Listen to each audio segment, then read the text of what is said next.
buenos días. En nombre de la Federación Espiritista del Magdalena y Cesar, le damos los agradecimientos a la Federación Espiritista del Atlántico y nos unimos a este evento contentos de ver cómo a través de esto logramos unir los lazos de fraternidad entre las tres perlas, Barranquilla, Santa Marta y Cartagena.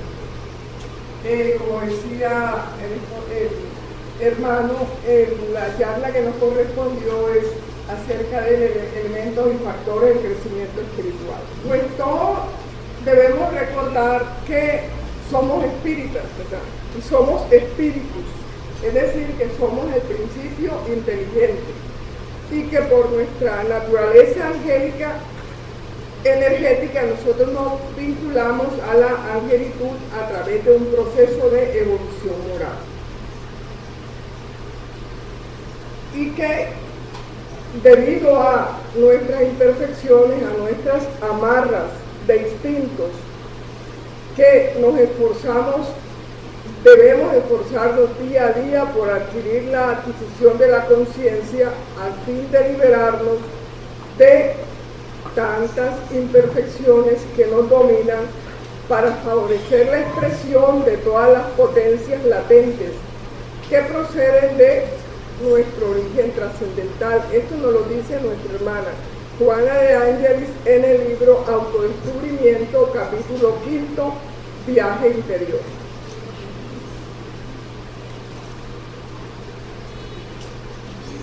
La Tierra es una escuela de aprendizaje y que debido a las imperfecciones de la ignorancia, algunos bien intencionados tomamos la decisión de esforzarnos, de trabajar para nuestro bien, pero que también otros perezosos crean dificultades para el prójimo y para ellos mismos. Se convierte en una talanquera, no solo en su progreso, sino en el progreso de su prójimo y de su próximo. Y también encontramos algunos muy distraídos y atrasados. Sin embargo, son raros los que logran aprovechar esta oportunidad que nos dio Papá Dios en esta escuela en que nos encontramos. Esto también nos lo trae nuestra hermana Juana de Ángelis en el libro Despierta y sé feliz, de Divaldo Pereira Franco, el mecanismo de la evolución. Pero a nosotros nos cabe la honrosa tarea de enfrentar los problemas y solucionarlos. ¿Pero cómo? A través del trabajo sobre la enfermedad y la recuperación de salud.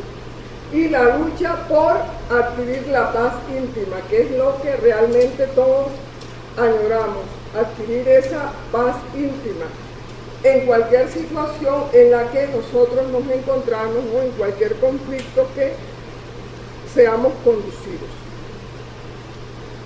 Y que nunca debemos abandonar el camino de la fe ni apartarnos de los deberes que representan sacrificio, porque trabajar por nuestro cambio, por nuestra transformación, no es nada fácil. Siempre vamos a encontrar dificultades, escollos.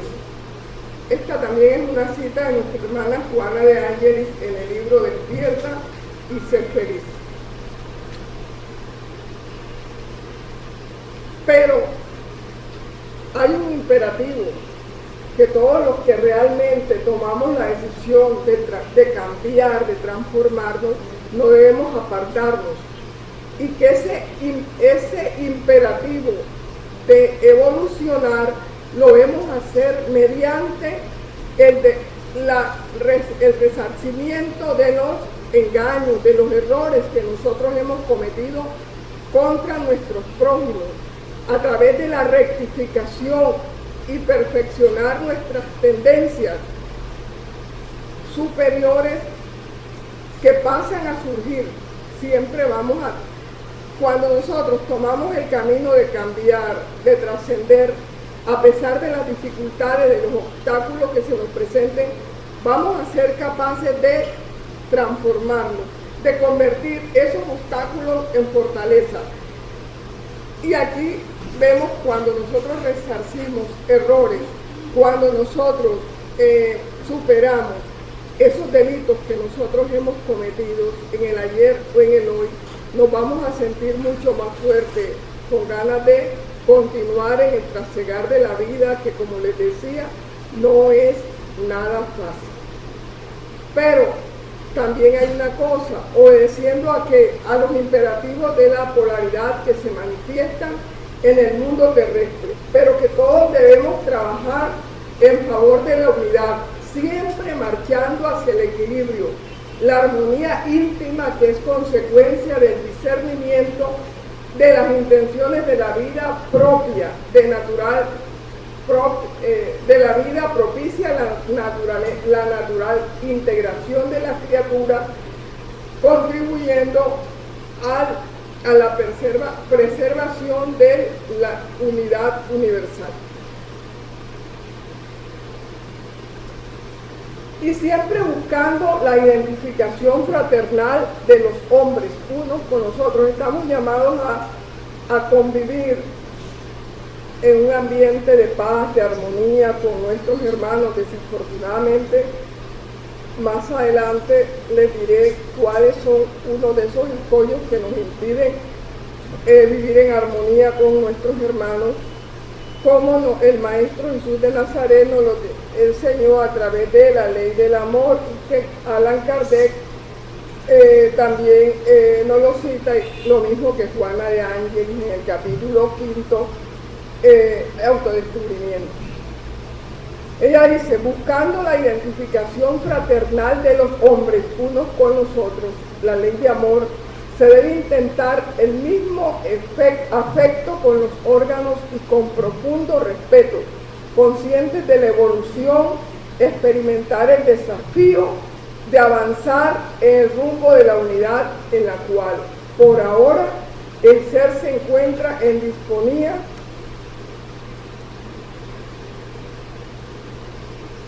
Entonces, como decía, estamos llamados a evolucionar, a trascender, pero ¿cómo vamos a evolucionar y cómo vamos a trascender? A través del crecimiento espiritual. Es muy importante que nosotros amemos a nuestros enemigos, que hagamos el bien a los que nos odian, orad por los que nos persiguen y calumnian, porque si solo amáis a los que nos aman, ¿qué recompensa tendréis? ¿No hacen los mismos también los publicanos? Porque si nosotros solamente saludamos a los que nos hacen bien o a los que se identifican con nosotros, estamos haciendo lo mismo que los gentiles. Vosotros pues, otra invitación, es sed perfectos como vuestro Padre Celestial es perfecto. Esta cita está en Mateo capítulo 5, versículo 44 al 48. Pero sabemos que Jesús posee la perfección infinita. En todas sus máximas tenemos: sed perfectos como vuestro Padre Celestial es perfecto. Si nosotros la tomamos literalmente, supondría la posibilidad de alcanzar la perfección absoluta si le fuese dable al hombre, si le fuese dado a la criatura ser perfecta como el Creador, llegaría a ser igual a él, lo que es inadmisible. Pero los hombres a quienes se dirigía el Maestro Jesús en ese momento no hubiesen comprendido esa diferencia. Por eso se limita a presentarles un modelo y decirles que se esfuercen por alcanzarlo. Eso está en el Evangelio según el Espiritismo, capítulo 17, sed perfecto. Pero hay algo que es muy importante. También el Maestro Jesús de Nazaret nos dice que la esencia de la perfección es la caridad, en su más amplia acepción, y que en ella convergen todas las virtudes. Pero que si nosotros observamos los resultados de todos los vicios e incluso de los simples defectos, reconoceremos que no hay uno siquiera que no altere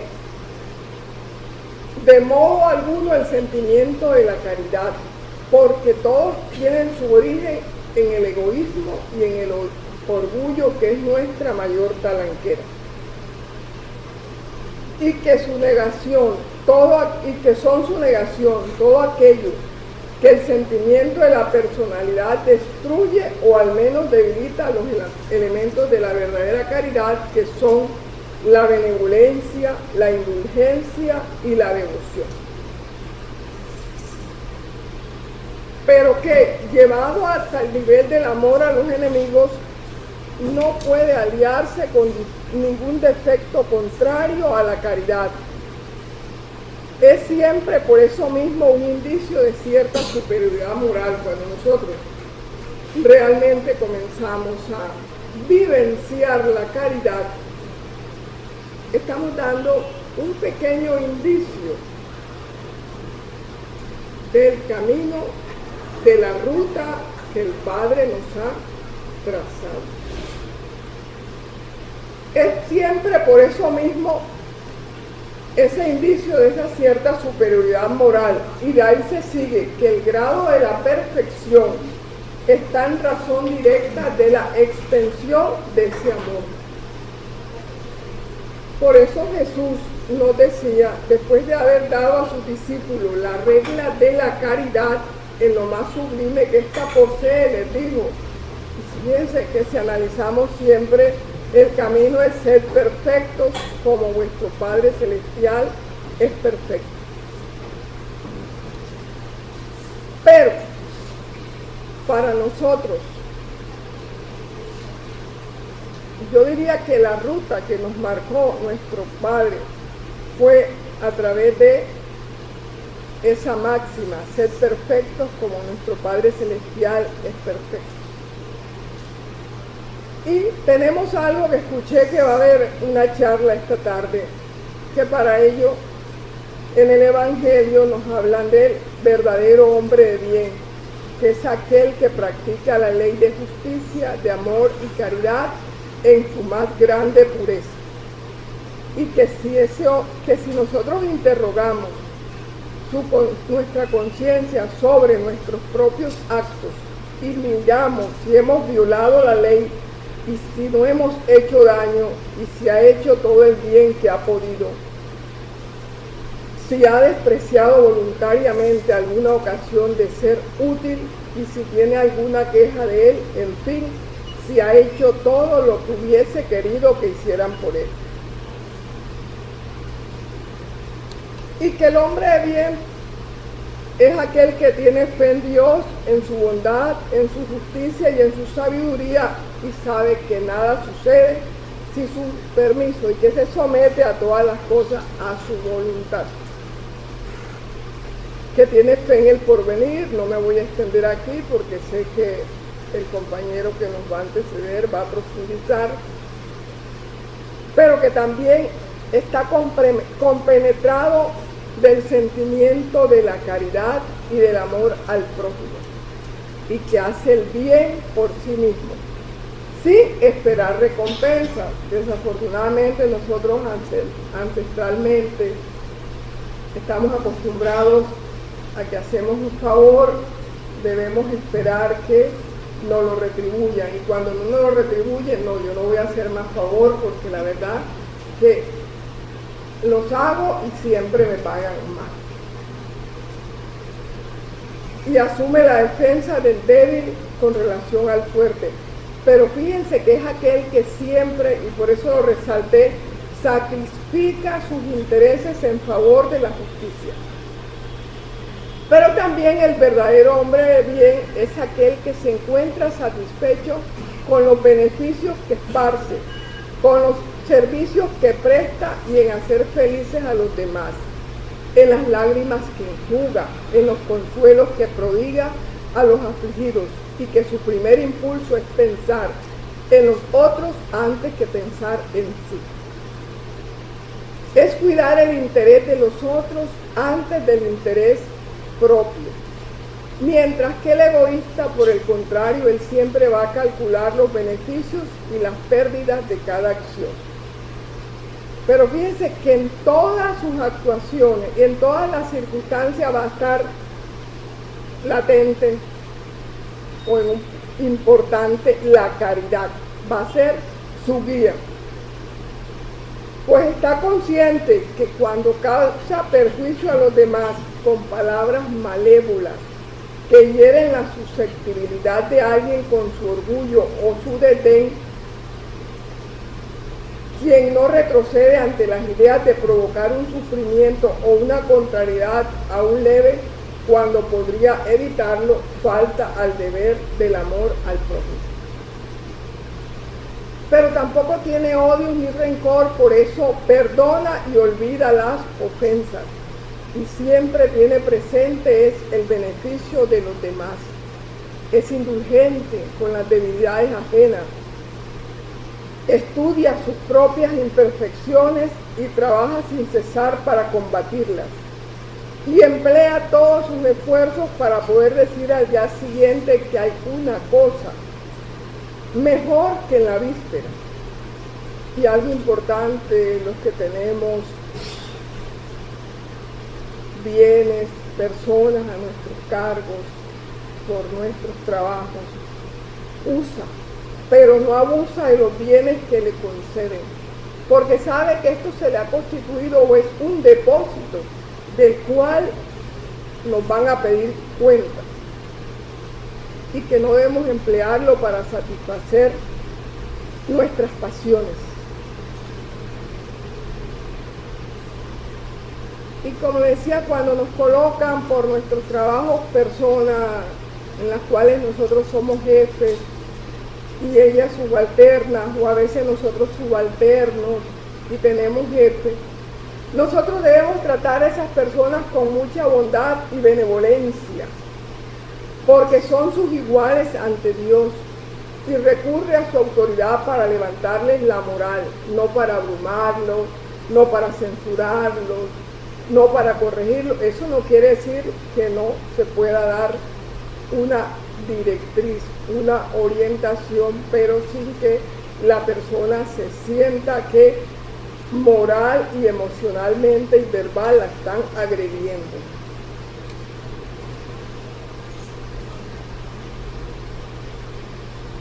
A grandes rasgos le decía las cualidades que constituyen al verdadero hombre de bien, y que ser bueno, laborioso, modesto, son cualidades del hombre virtuoso.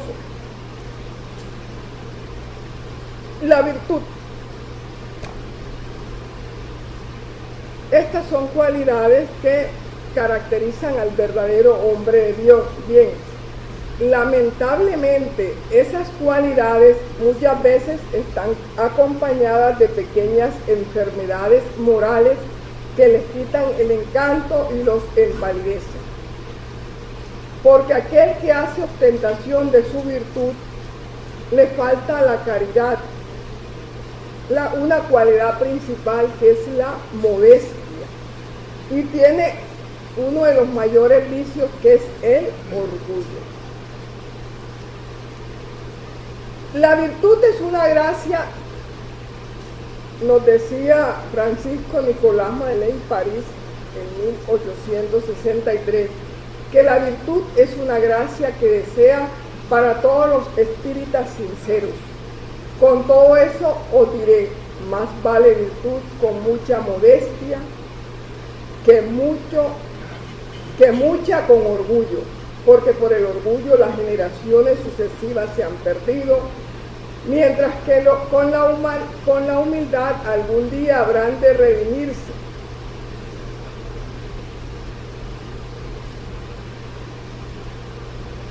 Entonces, ¿qué es la reforma íntima?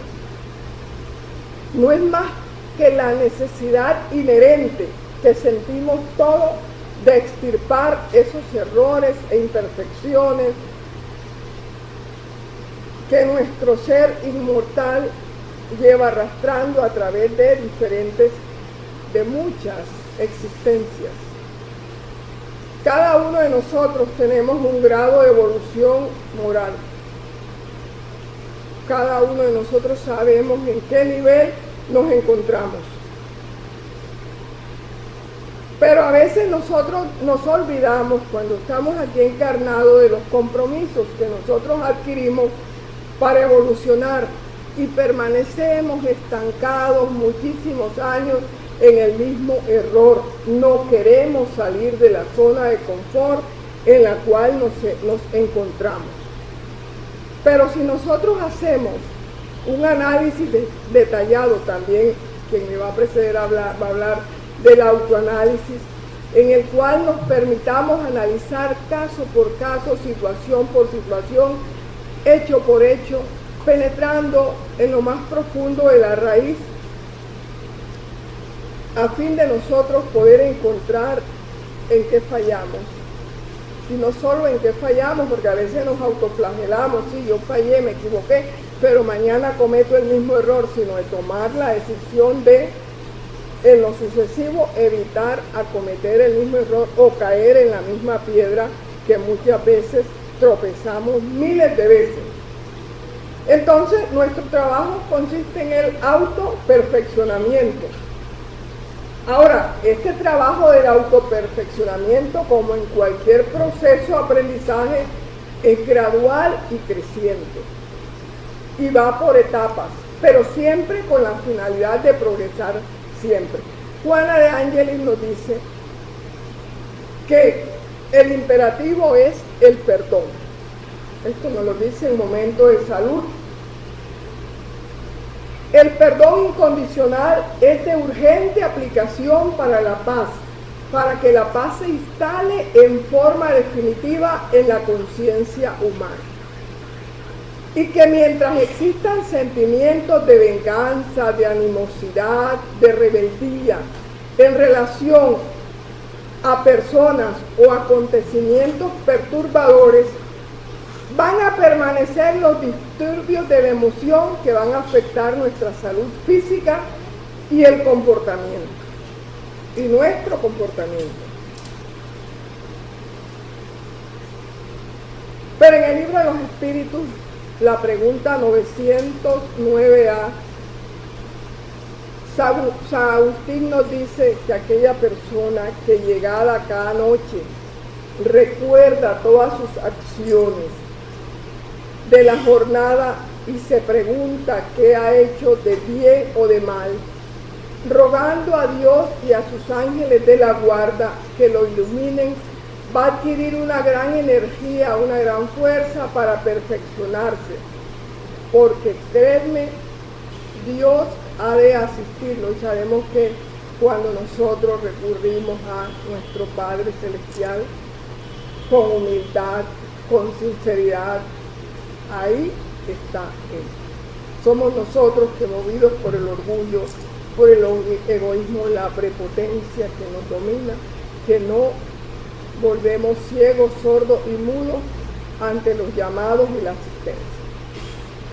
Y un sabio de la antigüedad os ha dicho: conócete a ti mismo, haced lo que yo hacía cuando vivía en la tierra, que al concluir el día interrogaba a mi conciencia.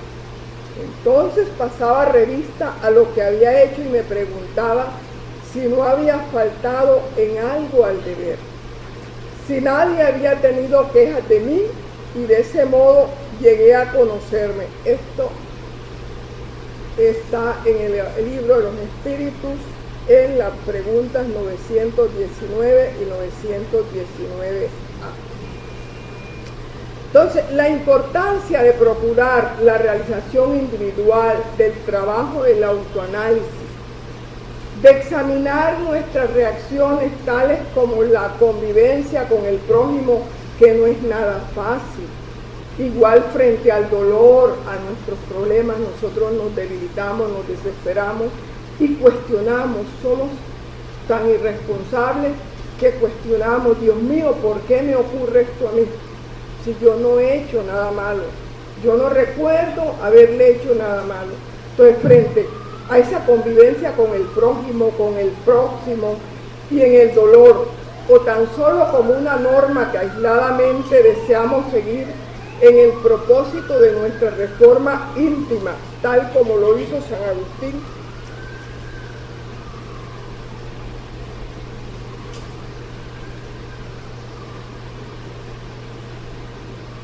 Divaldo Pereira, en un libro psicografiado por Divaldo Pereira, Triunfo Personal, en el capítulo 9, Encuentro con el Ser, nos dice que la autoconciencia se le afirma a medida que descubre el objetivo esencial de la existencia humana, y que es la autoidentificación percibiendo todos los valores que se encuentran latentes en sí, aguardando el desarrollo de las posibilidades para tornarlos vibrantes y partícipes de la vida. Pero para ello es fundamental, yo diría que es esencial, la práctica de la oración. Porque a través de ella, ¿con qué propósito? Con el propósito de vigilar. ¿Se acuerdan que el Maestro Jesús le dijo a sus discípulos, orad y vigilad?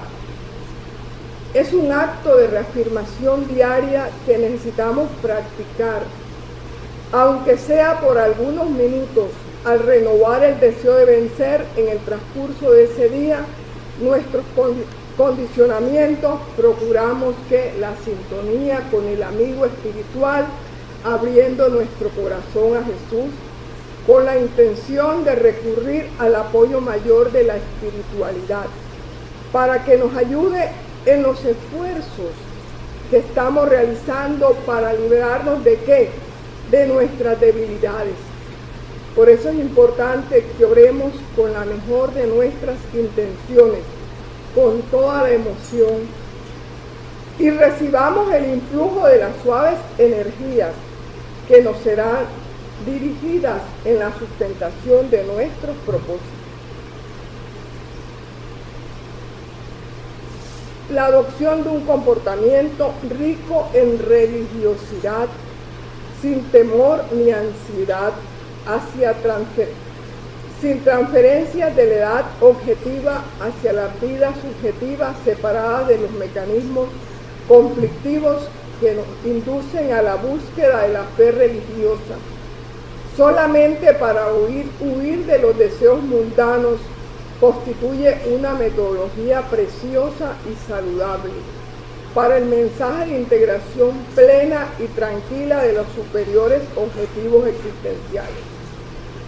Pero en la condición de psicoterapeuta por excelencia del Maestro Jesús de Nazaret, analizando los conflictos que atormentan al ser humano, señaló, conforme a su sabiduría, anotaciones que están en Mateo capítulo 5, versículo 25, concíliate deprisa con tu adversario mientras estés con él en el camino, para que no te suceda que el adversario te entregue al guardián y seas lanzado a la prisión.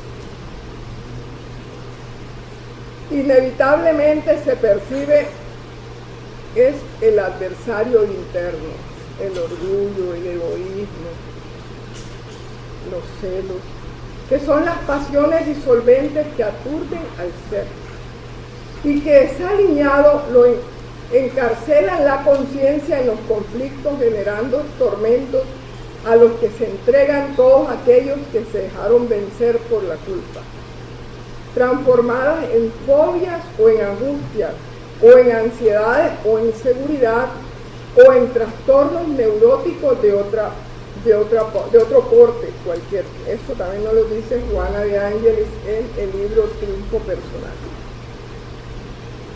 Reconciliación con el adversario. Es fundamental que para nosotros alcanzar la paz íntima debemos reconciliarnos con nuestros adversarios y debemos transformándolos con agentes de progreso y de renovación mediante los cuales se instala el equilibrio, el bienestar, la salud, el reino de los cielos en la tierra transitoria. Juana de Ángelis, Triunfo Personal. El hábito de la reflexión y de los contenidos espirituales que proceden de las diferentes épocas del pensamiento se convierten en valiosa contribución para la concientización del ser, que supera los automatismos anteriores a los que se ve compelidos para actuar con acierto y conciencia en los variados acontecimientos que le corresponden. Juana de Ángelis, Triunfo Personal, capítulo 9. Pero nosotros tenemos un legado que yo diría que sin él, el espiritismo, nosotros no logramos hacer la travesía de superar los escollos que se nos presentan en nuestra existencia. ¿Por qué? Porque el espiritismo bien comprendido, pero sobre todo bien sentido, nos va a conducir forzosamente a los resultados expuestos anteriormente, que caracterizan al verdadero espírita tanto como al verdadero cristiano, pues ambos son los mismos. Y el espiritismo no crea una moral nueva, simplemente le facilita a los hombres, nos facilita la comprensión y la práctica de la moral de Cristo, al ofrecernos una fe sólida e ilustrada a todos aquellos que dudan o vacilan. Esto está en el capítulo, en el ítem 4 del Evangelio según el Espiritismo, los buenos espíritas, capítulo 17. Entonces, muchas gracias por su atención.